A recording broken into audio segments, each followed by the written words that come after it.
Kennedy, do solemnly swear I, John Fitzgerald Kennedy, do solemnly swear that you will faithfully execute the office of President of the United States that I will faithfully execute the office of President of the United States and will, to the best of your ability, and will, to the best of my ability, preserve, protect, and defend the Constitution of the United States. Preserve, protect, and defend the Constitution of the United States. So help you God.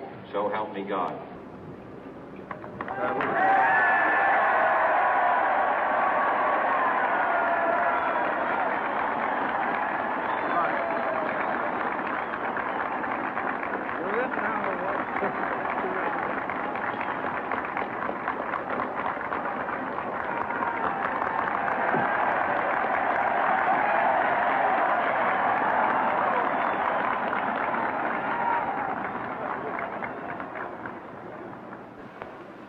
Vice President Johnson, Mr. Speaker, Mr. Chief Justice, President Eisenhower, Vice President Nixon, President Truman, Reverend clergy, fellow citizens.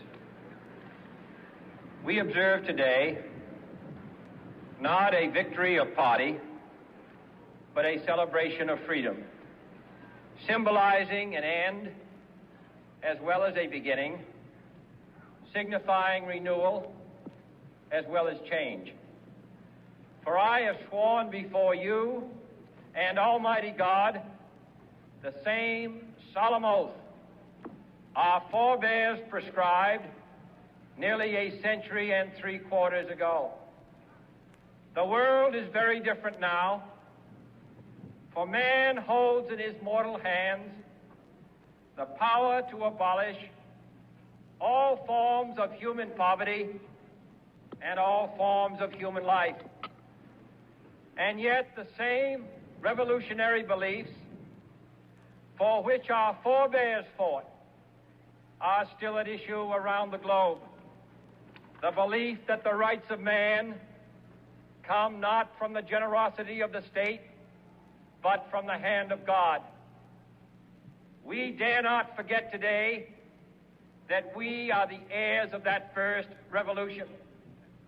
Let the word go forth from this time and place to friend and foe alike that the torch has been passed to a new generation of Americans born in this century, tempered by war, disciplined by a hard and bitter peace, proud of our ancient heritage, and unwilling to witness or permit the slow undoing of those human rights to which this nation has always been committed and to which we are committed today at home and around the world.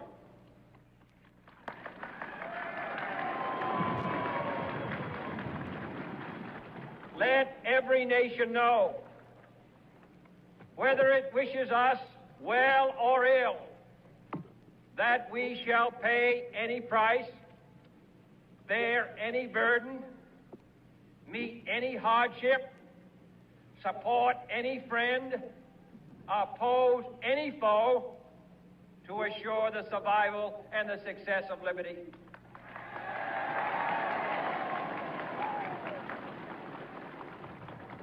This much we pledge and more.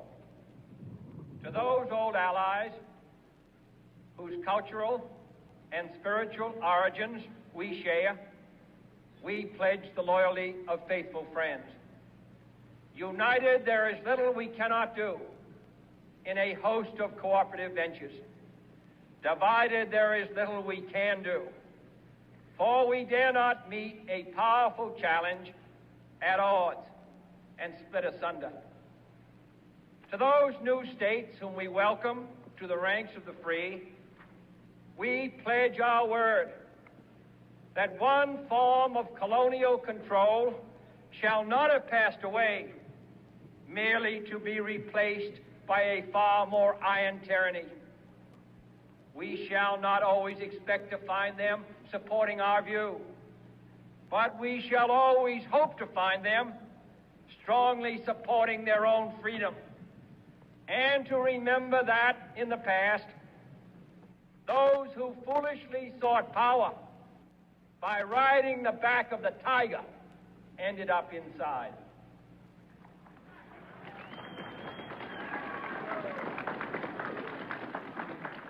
To those people in the huts and villages of half the globe struggling to break the bonds of mass misery, we pledge our best efforts to help them help themselves for whatever period is required, not because the communists may be doing it, not because we seek their votes, but because it is right. If a free society cannot help the many who are poor, it cannot save the few who are rich.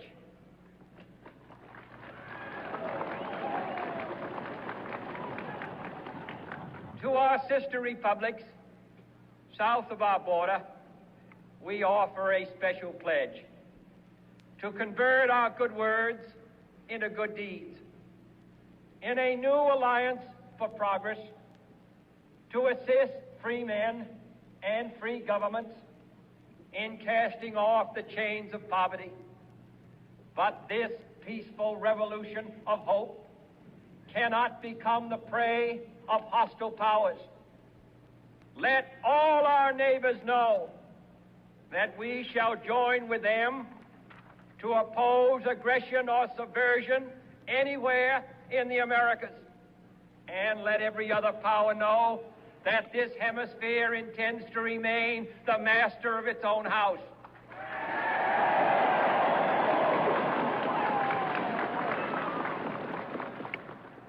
To that World Assembly of Sovereign States, the United Nations, our last best hope, in an age where the instruments of war have far outpaced the instruments of peace, we renew our pledge of support to prevent it from becoming merely a forum for invective, to strengthen its shield of the new and the weak, and to enlarge the area in which its writ may run.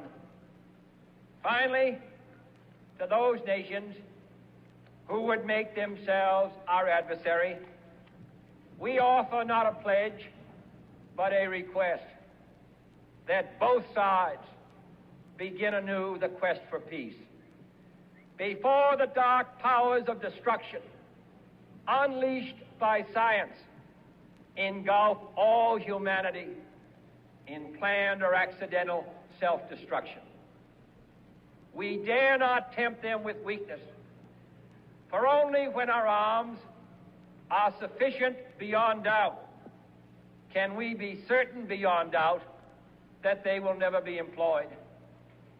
But neither can two great and powerful groups of nations take comfort from our present course, both sides overburdened by the cost of modern weapons, both rightly alarmed by the steady spread of the deadly atom, yet both racing to alter that uncertain balance of terror that stays the hand of mankind's final war. So let us begin anew, remembering on both sides that civility is not a sign of weakness, and sincerity is always subject to proof. Let us never negotiate out of fear, but let us never fear to negotiate.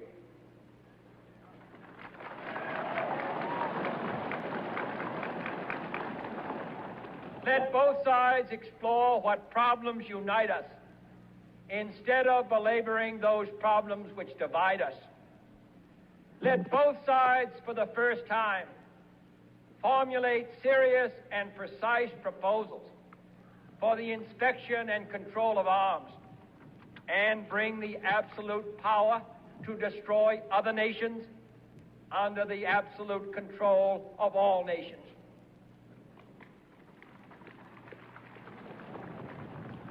Let both sides seek to invoke the wonders of science instead of its terrors. Together, let us explore the stars, conquer the deserts, eradicate disease, tap the ocean depths, and encourage the arts and commerce. Let both sides unite to heed in all corners of the earth the command of Isaiah to undo the heavy burdens and let the oppressed go free. And if a beachhead of cooperation may push back the jungle of suspicion, let both sides join in creating a new endeavor, not a new balance of power, but a new world of law, where the strong are just and the weak secure and the peace preserved. All this will not be finished in the first 100 days, nor will it be finished in the first 1,000 days, nor in the life of this administration, nor even perhaps in our lifetime on this planet. But let us begin.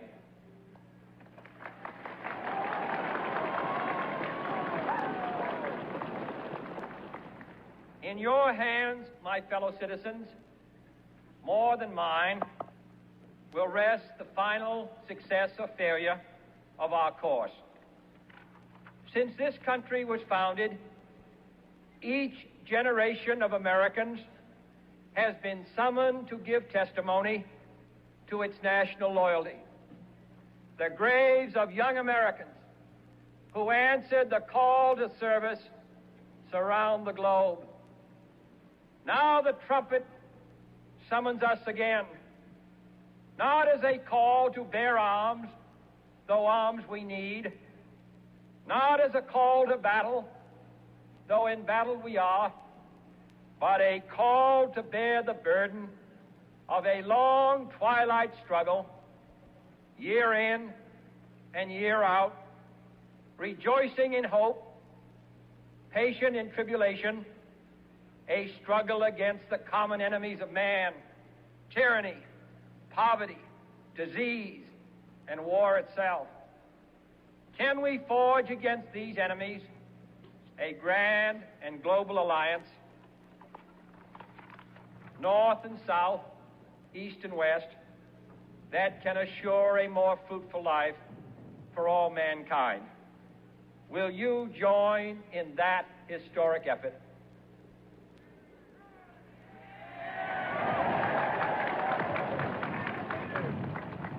In the long history of the world, only a few generations have been granted the role of defending freedom in its hour of maximum danger. I do not shrink from this responsibility. I welcome it.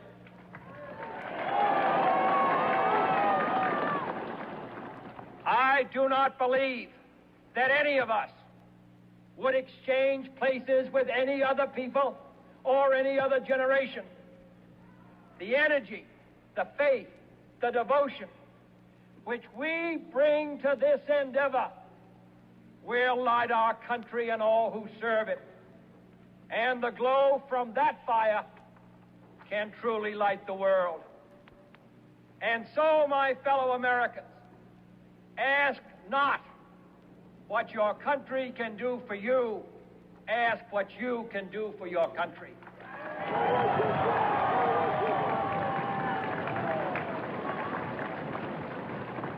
My fellow citizens of the world, ask not what America will do for you, but what together we can do for the freedom of man.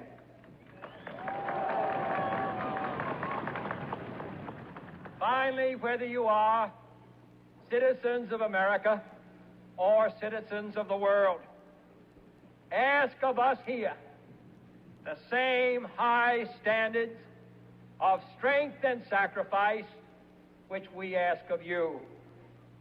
With a good conscience, our only sure reward, with history the final judge of our deeds, let us go forth to lead the land we love, asking His blessing and His help, but knowing that here on earth God's work must truly be our own.